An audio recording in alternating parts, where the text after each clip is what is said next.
Monthly का जो location था वो मेरा इक्विलिब्रियम में था, उसके अकॉर्डिंग वीकली का ट्रेंड मेरा अप था।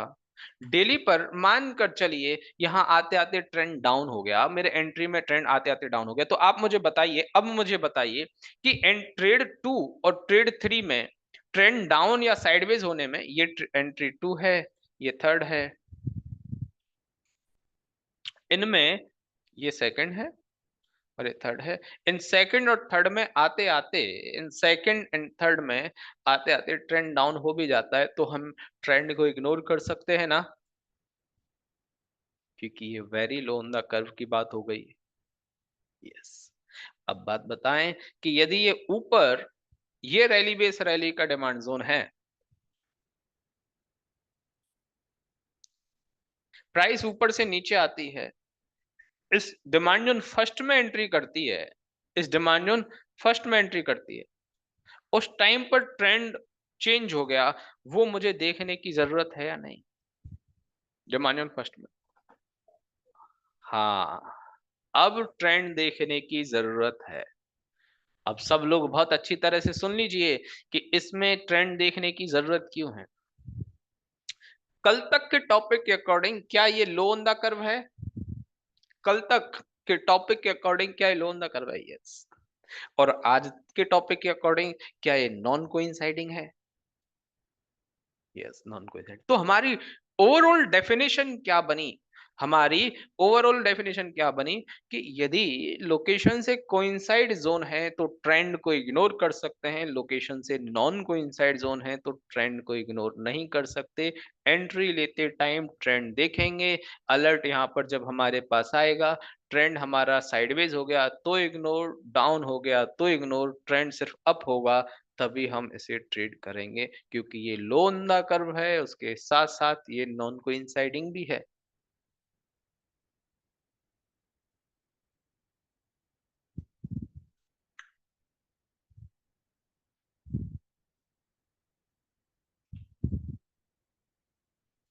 ठीक है, ओके। ट्रेंड हमेशा, ट्रेंड का टाइम फ्रेम अलग है, लोकेशन का टाइम फ्रेम अलग है।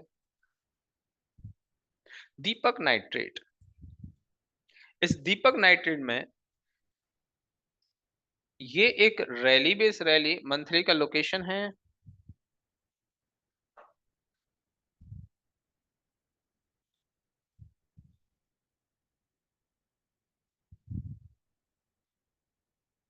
लो ऑन द कर्व पे बाय ही करेंगे यदि ट्रेंड फेवर में रहा तो। ये मेरे पास रैली बेस रैली का लोकेशन है, इसमें दो बेस कैंडल मैंने एक्चुअली कंसीडर करी है, इसकी रेंज बड़ी है तो इसमें सब कुछ कवर हो रहा है। और ये एरिया ऑल टाइम हाई पर है, और ऑल टाइम हाई पर होने की वजह से इसे मैं सेम इक्विलिब्रियम में मानकर चल रहा हूं। और फिर मैं इसका ट्रेंड देखूंगा वीकली पर, वीकली का क्या ट्रेंड है? Up trend. और डेली पर यदि मैं बात करूं एग्जीक्यूशन की, तो एग्जीक्यूशन मैं देखता हूं ऊपर से नीचे कुछ यहाँ, एक ये मेरे पास रैली बेस रैली का डिमांड जोन है, इसको मैं रैली बेस रैली का डिमांड जोन बोल सकता हूँ ना, जिसमें की प्राइस अभी आई है।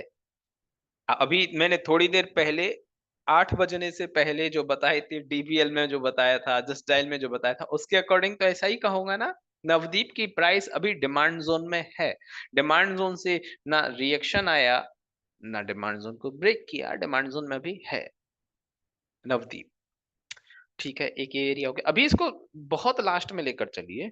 और क्या एक ये मेरे पास कुछ drop base rally type structure है यहाँ पर, उसके बाद नीचे यहाँ ये कोई कन्विंसिंग लग रहा है क्या, ये rally base rally type structure? और ये भी कोई कन्विंसिंग लग रहा है क्या? नहीं, ये देखिए, ये दोनों ही मुझे बहुत अच्छे नहीं लग रहे हैं। क्योंकि दोनों क्यों अच्छे नहीं लग रहे हैं कि लेग आउट कर्नल, ये ले लो भाई, ये लेग आउट कर्नल है, ठीक है, इसको भी लेग आउट कर्नल मान लो, बट क्या ये वाकई में लेग आउट कर्नल जैसा काम कर रही है? ये एक तरह से इस एरिया की, इस विदाउट बेस कर्नल वाले एरिया की बहुत ही डिस्ट्रीब्यूशन वाली कैंडल्स हैं, बहुत ही डिस्ट्रीब्यूशन वाली कैंडल, डिस्ट्रीब्यूट हुई है प्राइस यहाँ पर। और ऐसे ही ठीक यहाँ पर ये जो रैली बेस रैली एरिया है ना, ये भी कोई ज्यादा खास काम का नहीं। एक काम का ये ऐसे हो सकता है कि इसमें क्लोजिंग अच्छी हो चुकी थी, और इसमें भी अब देखोगे ना, ये ऊपर वाली भी बेस कैंडल है, मतलब ये वाली बेस कैंडल है, और इन तीनों को बेस मानोगे तो यहाँ पर ये टेस्टेड माना जा रहा है। मतलब इन तीनों को ही बेस मान लोगे तो यहाँ पर ये टेस्टेड माना जा रहा है। तो मैं इस एरिया को भी इग्नोर करूंगा। मैंने इसमें से रिफाइन करके सिर्फ दो ही एरिया निकाले, एक ऊपर और एक नीचे। ऊपर वाले एरिया का 7 ट्रेड स्कोर है, नीचे वाले एरिया का 6 ट्रेड स्कोर है, या 5 कह लीजिए। इन दोनों में से भी यदि आपको प्रायोरिटी देनी हो, आप नॉन कोइंसाइडिंग जोन को ज्यादा प्रायोरिटी देंगे या कोइंसाइड जोन को? कोइंसाइड जोन को।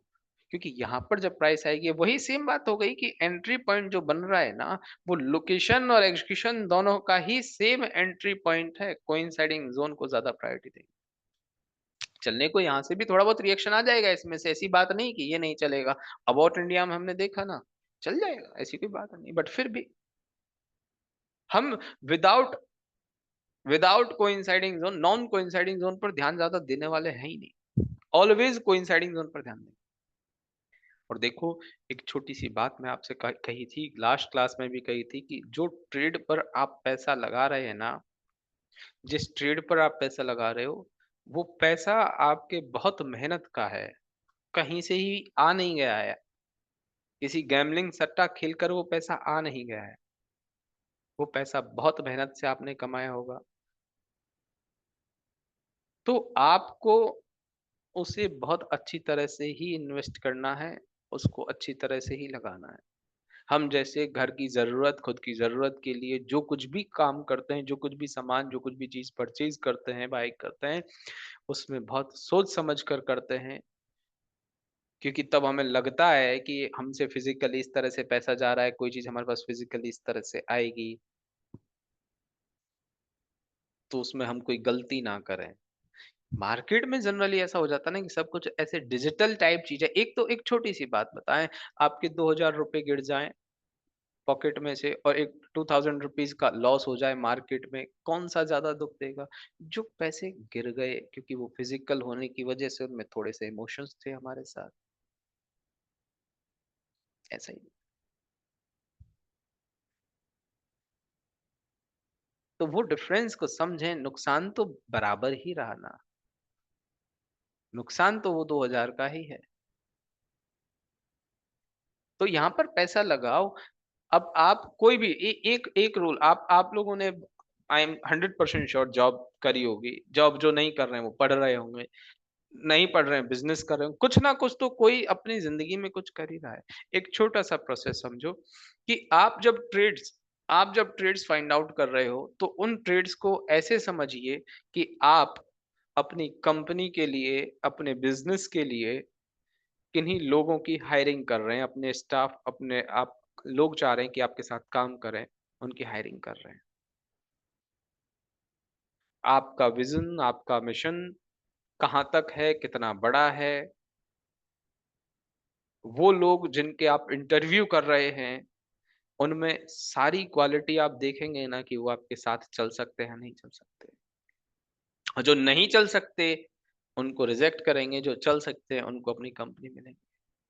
तो स्टॉक सिलेक्शन, ट्रेड का सिलेक्शन एक तरह से हायरिंग करने जैसा ही होना चाहिए, कि हम किसी ट्रेड को करने का बहाना नहीं ढूँढें, किसी ट्रेड को एग्ज़ीक्यूट करने का बहाना नहीं ढूँढें, हम ट्रेड को कैंसल करने का बहाना ढूँढें, कि हमें कोई गलती मिल तो जाए, हमें कोई कमी मिल तो जाए, जैसे हमने यहाँ पर करी, यहाँ पर करी। रिजेक्ट करने के बहाने ढूँढें, कैंसल करने के बहाने ढूँढें। हमें ये करना है कि हम ज़बरदस्ती कॉम्प्रोमाइज़ करके ट्रेड के पीछे नहीं पड़ जाएँ, ट्रेड मिले ही मिले, नहीं मिले बहुत अच्छा है। इस हायरिंग वाले प्रोसेस को हमेशा याद रखिएगा।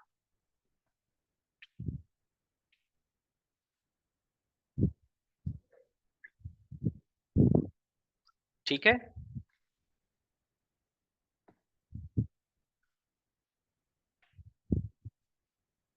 ओके। और एग्ज़ाम्पल देखते हैं। एक एक अवंती फीड है ये स्टॉक, काफ़ी अच्छा स्टॉक है। इसका टॉप डाउन अप्रोच हम आगे डिस्कस करेंगे। मेरी एक एंट्री मिस हो गई थी इसमें। यहाँ तक का मैं एक्चुअली इसमें वेट कर रहा था। अ पुराने क्लासेस में भी बताया था कि यहाँ पर प्राइस आ जाए, यहाँ पर प्राइस आ जाए। मुझे यूं था कि ये रेंज यदि ब्रेक हो जाएगी ना, काफी टाइम से यहाँ पर ये चल रहा है, फिर ये इसमें नीचे ब्रेक होगी तो उसको रोकेगा यही डिमांड जोन, और मैं यहीं पर बाय करूंगा। इसमें मेरे पास मंथली का भी डिमांड जोन था, बहुत सारे ऐसे फैक्टर थे जो यहाँ पर इसको चलाते, बट ऐसा नहीं हो पाया। या यहीं से प्राइस ऊपर जाती गई लगातार, कंटिन्यूअसली ऊपर जाती गई। मतलब मैंने 2014 के 2-3 बैच लिए, उनमें सब में मैं यही बताता था कि मुझे वेट करना, बट यहाँ से चली गई, ठीक है कोई बात नहीं, इसको और इन डिटेल बात करेंगे। बट अभी रिसेंटली हमारे पास एक ये अवंती फीड में, आई थिंक ये, हाँ, ये ड्रॉप बेस रैली का डिमांड जोन था, ठीक है। और इस डिमांड जोन में 15 मिनट पर 15 मिनट पर एक तो ऊपर ये नॉन कोइंसाइडिंग जोन था, रैली बेस रैली, एक ये नॉन कोइंसाइडिंग जोन था, और एक यहां पर ये कोइंसाइडिंग जोन था ड्रॉप बेस रैली, ये drop base rally. Price properly तो इस ड्रॉप बेस रैली में नहीं आ पाई, बट यदि इसको मैं विक टू विक देखूं ना, तो विक टू विक से ये प्राइस प्रॉपरली इस जोन में आ गई, और इस जोन में आने के बाद इसने ठीक ठाक सेम डे बहुत अच्छा, देख लीजिए लास्ट मतलब स्टार्टिंग के ही 30 मिनट में जो रिजल्ट आना था वो आ गया। ऑल्दो मेरी मार्किंग इसको लेकर कुछ ऐसी होती, मैं इसको यहां पर आने के बाद ही बाय करता, बट वो ऐसा हुआ कि डेली के डिमांड जोन में, यहां पर डेली के डिमांड जोन में जस्ट यहां पर आने से जस्ट पहले से ही इसमें रिएक्शन आना शुरू हो गया, जो हम करते हैं ना कि हम अपने एंट्री पॉइंट को थोड़ा सा आगे करें, हम अपने एंट्री पॉइंट को थोड़ा सा ऊपर रखें, ठीक ऐसे ही डेली के भी डिमांड जोन और 15 मिनट के बीच डिमांड जोन से ऊपर से ही प्राइस इस तरह से रिएक्ट कर गई।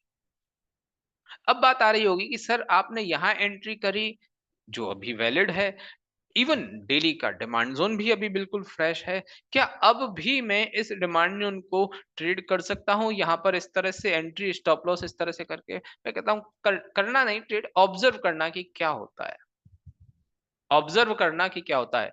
यदि ये प्रॉपर्ली इस डिमांड जोन में आकर यहां से भले ही मुझे 15 मिनट पर एग्जीक्यूशन नहीं मिलता, बट इस ऊपर वाले एरिया से रिएक्ट कर जाती, तो मैं कहता है ओरिजिन ऑफ द मूव के चक्कर में जो मैंने अपनी एंट्री को नीचे किया था, वो मेरे पास एग्जीक्यूशन हो चुका है। अब मैं यहाँ पर ट्रेड नहीं कर,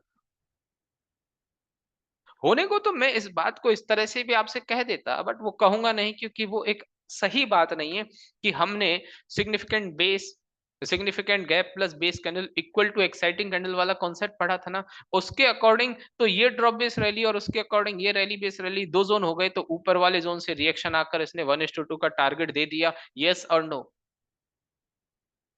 बट ये बात मैं आपको इतने छोटे टाइम फ्रेम पर नहीं कहूंगा, 15 मिनट पर ये बात मेरी WIT ट्रेड होती, MIT ट्रेड होती, QIT ट्रेड होती, तब कह सकता था। DIT HIT पर मैं ऐसे बात नहीं करूंगा, DIT HIT पर तो प्रॉपर कुछ मिल जाए उससे अच्छा कुछ नहीं है, प्रॉपर कुछ सेटअप मिल जाए, जैसे ये एक ड्रॉप बेस रैली का प्रॉपर सेटअप, इसको ट्रेड करना मत, सिर्फ देखना, क्योंकि इंट्राडे ट्रेड करने के लिए और भी बहुत सारे फैक्टर काम में आते हैं, काम में इंट्राडे ट्रेड करने के लिए बहुत सारी चीजों का ध्यान रखना पड़ता है, ठीक है, इसको देखना क्या होता है।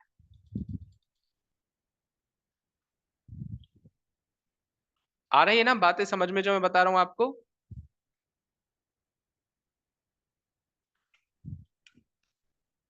ग्रेट। ये नेस्ले इंडिया का चार्ट है, वीकली का मैंने एरिया, वीकली का चार्ट मैंने ओपन कर रखा है, करंट मार्केट प्राइस पर मैंने एक हॉरिजॉन्टल लाइन ड्रॉ करी, nearest fresh demand zone demand zone देखूं तो नियरेस्ट फ्रेश डिमांड जोन यहाँ से नीचे, इस विदाउट बेस कैंडल वाले को मैं मार्क नहीं करूंगा, एक ये जरूर मेरे पास रैली बेस रैली का डिमांड जोन हो सकता है, ये वाला एरिया जो कि फ्रेश है, ये प्राइस प्रॉपरली इसमें आई नहीं है।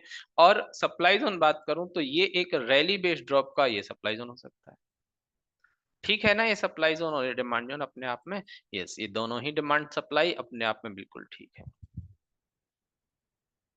प्राइस क्या मैं कह सकता हूं कि हाई ऑन द कर्व है? प्राइस क्या मैं कह सकता हूं हाई ऑन द कर्व है, यस और नो?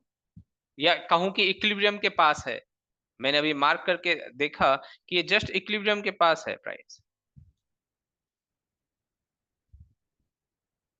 इक्विलिब्रियम के पास है। तो इसको मैं ट्रेंड के अकॉर्डिंग जाऊं, डेली पर क्या ट्रेंड है? Up trend. और डेली पर अप ट्रेंड होने के बाद मुझे यदि इसमें एग्जीक्यूशन करना है, क्या मेरे पास 125 मिनट पर एग्जीक्यूशन कुछ यहाँ फाइंड आउट करूंगा 125 मिनट का एग्जीक्यूशन, मेरे पास इसमें 30 डेज से ज्यादा का डेटा नहीं आ रहा है। ऐसी प्रॉब्लम आप लोगों को आई होगी। 30 डेज से ज्यादा का डेटा नहीं आ रहा है, ये प्रॉब्लम आप लोगों को आई ना? यदि ऐसा कुछ है तो अभी फिलहाल के लिए उस ट्रेड को इग्नोर कर दो, सिर्फ नाम लिख लो उसका, सिर्फ नाम लिख लो उस ट्रेड का, नोट डाउन जरूर कर लो, मैं बताऊंगा आगे क्या करना है, फिर इस ट्रेड को इग्नोर कर दो।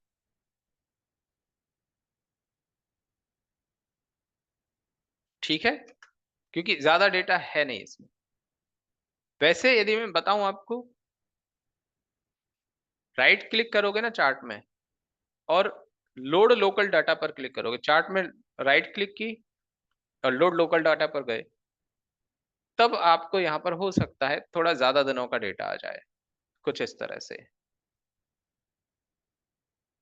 मुझे यहाँ पर बहुत ज्यादा दिनों का डेटा आ रहा है, आपको बहुत कम दिनों का डेटा आएगा, तब जरूर मुझे यहाँ पर कुछ एरिया मिल जाएगा डिमांड में। बट आप एक बात को समझें, एक लॉजिक को समझें, मतलब एक एक चीज समझें कि आपको ऐसा क्यों नहीं होगा, आपको ज्यादा दिनों का डेटा क्यों नहीं आएगा।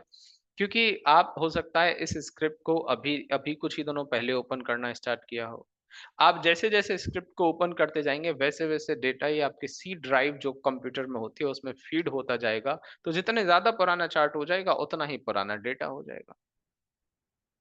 इसको थोड़ा सा टाइम लगता है, आफ्टर 1 मंथ तो आप बहुत बड़ा एक्सेस कर सकते हो। आफ्टर 1 मंथ तो इसको कंप्लीट एक्सेस कर सकते हो हर एक चार्ट में, तो अभी कोशिश करके देख लीजिएगा लोड लोकल डेटा।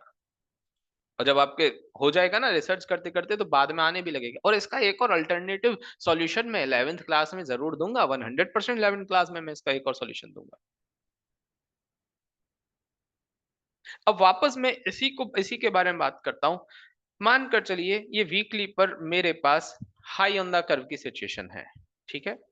मानकर चलिए वीकली पर मैं इसको इक्विलिब्रियम नहीं मानते हुए हाई ऑन द कर्व मानकर चल रहा हूं, तो हाई ऑन द कर्व में मुझे ट्रेंड देखना जरूरी है ना फिलहाल तो।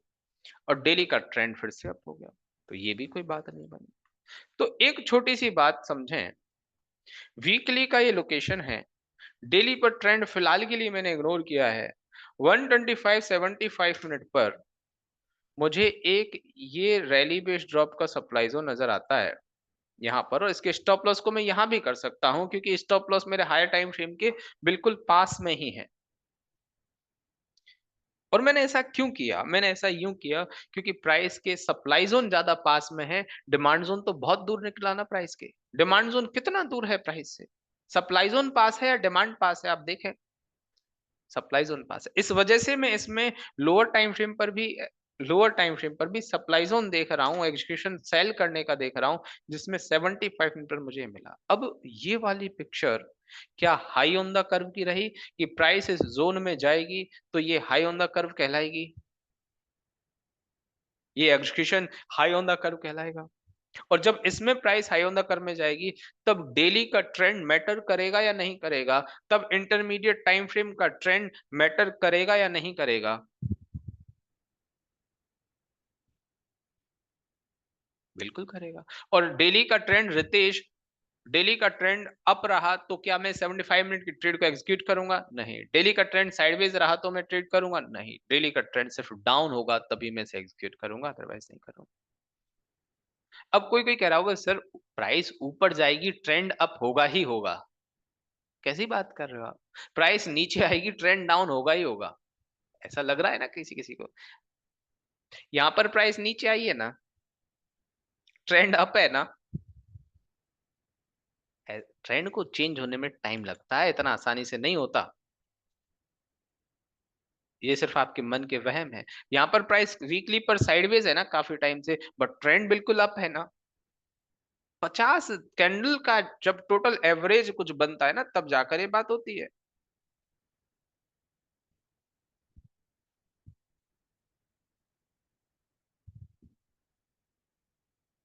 ठीक है? एक और एग्जांपल देखते हैं।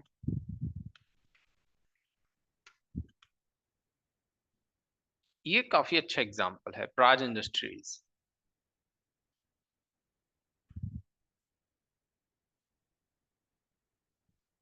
मंथली का हमारे पास ये डिमांड है,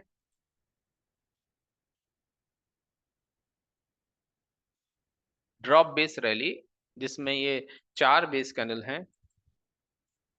मंथली का ये डिमांड है ड्रॉप बेस रैली, जिसमें 4 बेस कैंडल हैं। एग्जीक्यूशन पर ट्रेंड देखते नहीं, लोकेशन पर देखते समय। वीकली पर कुछ इस तरह से ट्रेंड अप,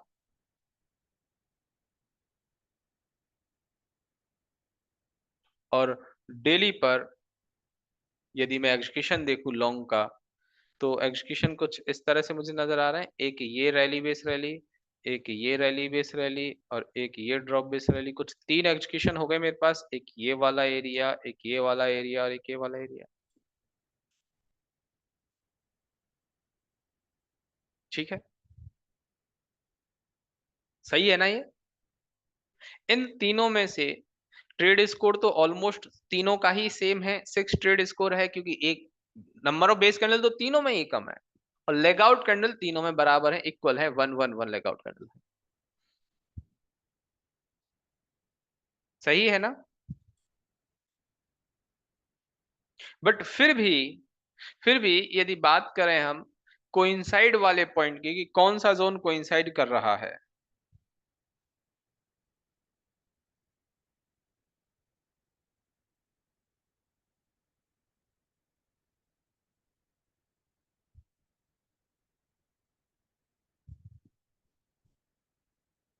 थर्ड वाला, तो थर्ड वाला जोन ही ज्यादा बेस्ट है, थर्ड वाला जोन ही ज्यादा स्ट्रांग है, ये नीचे वाला एरिया।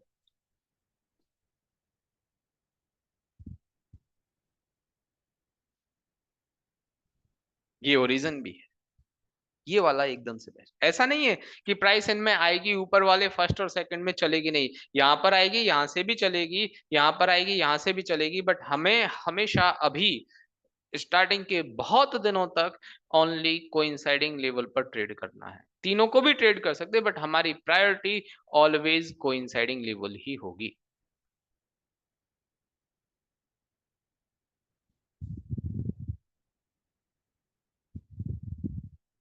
ठीक है,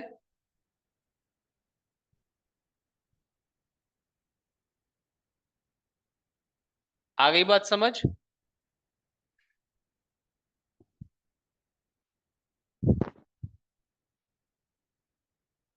ग्रेट।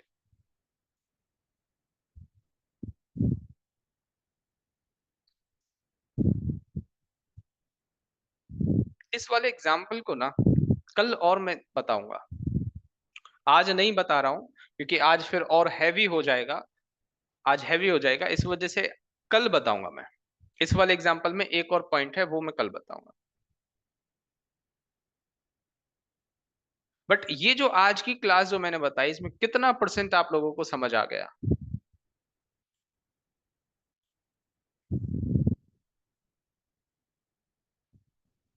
सब कुछ बहुत बढ़िया, वेरी गुड, वेरी गुड।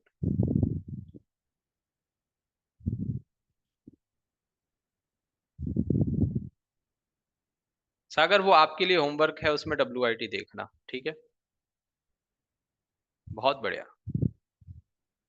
अब आपको क्या करना है, जो जिस स्टॉक में, जैसे किन्हीं को RVNL में कंफ्यूजन है, किसी ने कहा कि सर BBTC में आप, या दीपक नाइट्रेट में वीकली इनकम ट्रेड भी बताइए, ठीक है? उस सब कुछ में ये आपको अपना होमवर्क समझो आप, जिन जिनको जिस भी चीज को लेकर डाउट है, जैसे स्टॉक में कि ये मिल रहा है नहीं मिल रहा, और होमवर्क इस बात को ध्यान में लेकर समझो, होमवर्क इस बात को ध्यान में लेकर समझो कि कोई भी ट्रेड फाइंड आउट करने में जबरदस्ती नहीं करनी है, फोर्सफुली कोई ट्रेड फाइंड आउट नहीं करनी है। आपको ऑलवेज ऑलवेज अच्छे से अच्छा जोन देखना है, लाइक कि हम किसी की हायरिंग कर रहे हैं। ऐसा ही होता है हमेशा।